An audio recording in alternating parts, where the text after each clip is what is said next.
मंत्री आपल्या रोहायचे आमदार अतिथी माजी नगराध्यक्ष संतोष पोटपुडे,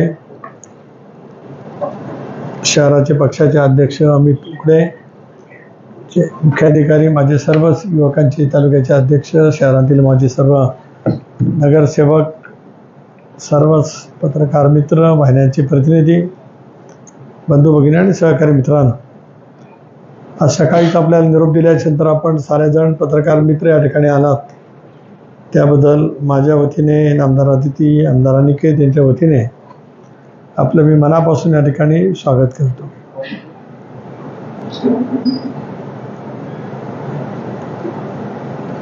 गेले अनेक वर्ष रोहाईकरांची साथ आम्हाला सतत त्या ठिकाणी मिळत राहिली आणि त्या माध्यमातून परिपूर्ण पद्धतीची विकासाची कामं आणि एक सेवा शहरामध्ये उपलब्ध करण्याचा आम्ही सर्वांनी मिळून प्रयत्नाची पराकाष्ठा केली. त्याच्यामध्ये रोहाईकरांचं सहकार्य व्यापक अर्थाने राहिलं. एक मुद्दा सतत रोह्यामध्ये चर्चेमध्ये राहिला होता, तो म्हणजे सुपर मल्टी स्पेशालिटी हॉस्पिटल. तर ते हॉस्पिटलसुद्धा आता शीघ्र गतीने त्याचं काम सुरू आहे. अदानी फाउंडेशननी त्या बाबतीमध्ये सर्वच ज्या पद्धतीची वैद्यकीय सेवा मल्टी स्पेशालिटी हॉस्पिटलच्या माध्यमातून दिली जाणार आहे, त्यातला सर्व स्टाफ, सर्व तज्ज्ञ मेडिकल डॉक्टर्स या संदर्भामध्ये सुद्धा आवश्यक ती प्रक्रिया इंटरव्ह्यूच्या द्वारे त्या ठिकाणी पूर्ण केलेली आहे. इंटिरियरचं कामसुद्धा त्यांचं जोरात आहे आणि मी 2 दिवसापूर्वीच आढावा घेतला. तर 1-2 महिन्यामध्ये पूर्ण सुविधांच्या सह ते मल्टी स्पेशालिटी हॉस्पिटल रोहाईकरांसाठी आणि विशेष करून दक्षिण रायगडच्या सर्व नागरिकांच्यासाठी आरोग्य सेवेसाठी त्या ठिकाणी उपलब्ध होणार आहे.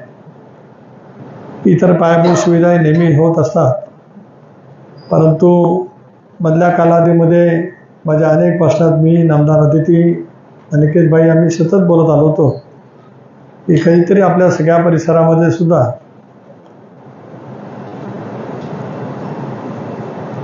उत्तम पद्धतीच्या स्पर्धा परीक्षाचं केंद्र आपल्या सगळ्या परिसरामध्ये असावं.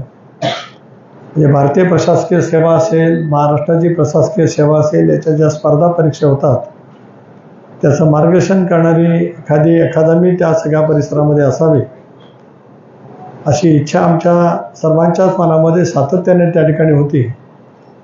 कारण तुमच्याने माझ्या कोकणात इतकी प्रचंड बुद्धिमत्ता आहे, तीव्र आकलन शक्तीसुद्धा आहे, पण ज्या तुलनेत मराठवाडा जो तसा बघितलं तर अतिशय वेगळ्या अर्थाने दुष्काळग्रस्त भाग म्हणून ओळखला जातो, तो असेल, पश्चिम महाराष्ट्र असेल, उत्तर महाराष्ट्र असेल, काही प्रमाणामध्ये विदर्भ असेल, इथल्या सगळ्या विद्यार्थ्यांचं प्रावीण्य आपण या भारतीय प्रशासन सेवेत आणि महाराष्ट्राच्या प्रशासन सेवेमध्ये अतिशय मोठ्या प्रमाणावरती पाहतो. अशा वेळेला आपल्याकडे सुद्धा हे असावं अशी मानसिकता होती.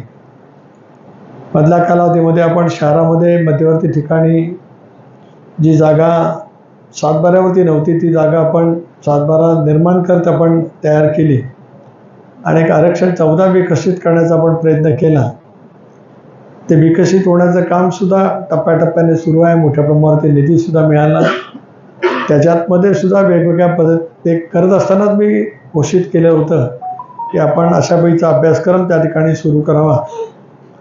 तिथे मोठ्या प्रमाणावरची जागा उपलब्ध झाल्यावर त्या संदर्भामध्ये सुद्धा अनेक वेळेला नगरपालिकेने काही निविदा वगैरे काढल्या, परंतु त्याला प्रतिसाद मिळाला नाही. म्हणून यावेळेला आम्ही सर्वांनी म्हणून ठरवलं की आमच्या वारताई ट्रस्टच्या मार्फत आपण एक पुण्यामध्ये प्रख्यात जी युनिक अकॅडमी आहे त्या धर्तीवरती त्यांच्या सहकार्यातून आपण UPSC MPSCचा अभ्यासक्रम याच वर्षी सुरू करण्याचा मनोदय नक्की केला आहे.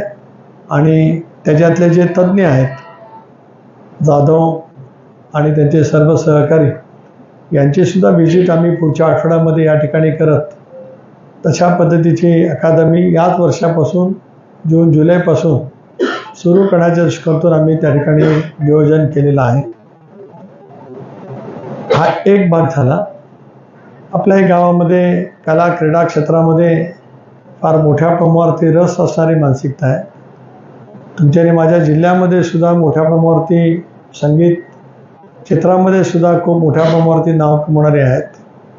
म्हणून आम्ही आमच्या बरदाई ट्रस्टच्या मार्फतच संगीत कला अकादमी सुरू करण्याचं नियोजित केलेलं आहे. आणि मला सांगायला आनंद वाटतो की प्रख्यात गायक सुरेश वाडकर यांची सुद्धा एक संगीत कला अकादमी आहे. त्यांच्याशी माझं चर्चा झाली. आदितीने वैशाली सामंत असतील, इतर काही सहकाऱ्यांच्या जवळ सुद्धा चर्चा केली.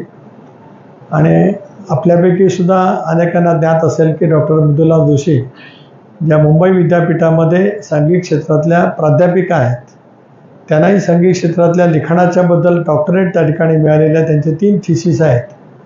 त्यांनी सुद्धा पूर्ण वेळ सहकार्य करण्याचं या संगीत कला अकादमीच्या वतीमध्ये ठरवलेलं आहे. त्याच आरक्षण 14मध्ये आपले थिएटर्स आहेत, त्याच्यामध्ये सुद्धा संगीत कला अकादमी करत असताना संगीताच्या क्षेत्रामध्ये त्याच्यात 3 वेगवेगळे कोर्सेस आम्ही त्या ठिकाणी सुरू करणार आहोत. त्याच्यामध्ये उपशास्त्रीय गायन, सुगम संगीत गायन, लोकसंगीत गायन, वाद्य संगीताचे वेगवेगळे कोर्सेस, त्याच्यामध्ये तबला, पखवाज, ढोलकी, सिंथेसायझर, गिटार, सितार, बासरी, पाश्चात्य ताल वाद्य असे वेगवेगळ्या पद्धतीची संगीत कला अकादमीमध्ये सुद्धा अख्ख्या रायगड जिल्ह्यामध्ये संगीत कला अकादमी नाही, ती आपल्या रोह्यामध्ये त्या ठिकाणी याच वर्षी अतिशय उत्तम पद्धतीने, जसं मुंबईत अनेक ठिकाणी आपण बघतो की हे जुने जे काही पार्श्वगायक किंवा वेगवेगळ्या पद्धतीचे संगीतकार राहिले त्यांना सुद्धा एकेकाळी कोण ना कोणतरी मार्गदर्शन करत होतं किंवा निष्णांत यांच्यामार्फत अनेकांनी रियाज केला असा. जसं लता दीदींना सुद्धा कोणीतरी, जसं दीनानाथ मंगेशकरांनी सर्वांना घडवलं, तशाच पद्धतीचे एक वेगळे अतिशय उत्तम याच्यातली सगळी जाणकार माणसं ही नियमितपणाने सुद्धा या ठिकाणी येतील. आणि आपल्याकडची संगीत कला अकादमी ही सुद्धा व्यवस्थित आपल्याला करायची आहे. हार्मोनियमचे वाद्यकसुद्धा आहेत, म्हणजे पेटी, पायपेटी असे अनेक आहेत. आणि त्याच्यातनं खूप कलागुणा वैशिष्ट्यासह चांगले कलाकार आपल्या अख्ख्या जिल्ह्यातून आपल्याला निश्चितपणाने मिळू शकतील. आता हे पूर्ण वेळ असेल, त्याच्यामुळे कदाचित इथे शिकण्यासाठी आलेला, संगीत कला शिकण्यासाठी आलेला विद्यार्थिनी असेल, जी भविष्याची या क्षेत्रामध्ये झेप घेण्याचा प्रयत्न करतो. आपल्या जिल्ह्याचं उदाहरण घेता येईल मुग्धा वैशंपाईंचं, जे आज वेगळ्या नावारूपाला गेलेले आपण पाहू शकतो. असे असंख्य हिडन कलाकार आहेत. जसं रोह्यामध्ये आपल्या स्पंदन एक अकादमी सुरू करून त्याच्यातून सुद्धा अनेक वेगवेगळे कलाकार आपण पाहतो आहोत. ही सर्व साधनयुक्त, कारण इथे जी काही मी मगाशी सांगितलं, या सगळ्याची ज्या वेळेला शिक्षण दिलं जाईल तर याच्यासाठी लागणारी जी काही व्यवस्था असेल ती तर अतिशय उच्च पराकोटीची निश्चितपणाने असेलच, पण यामध्ये लागणारी जी काही साहित्य असेल, म्हणजे उदाहरणार्थ तबला, ढोलकी, सिंथेसायझर, गिटार, सितार किंवा इतर वाद्य, ही सुद्धा अतिशय उच्च प्रतीची असतील, जेणेकरून ती शिकताना त्याच दर्जाचं शिक्षण त्यांना त्या ठिकाणी मिळू शकेल.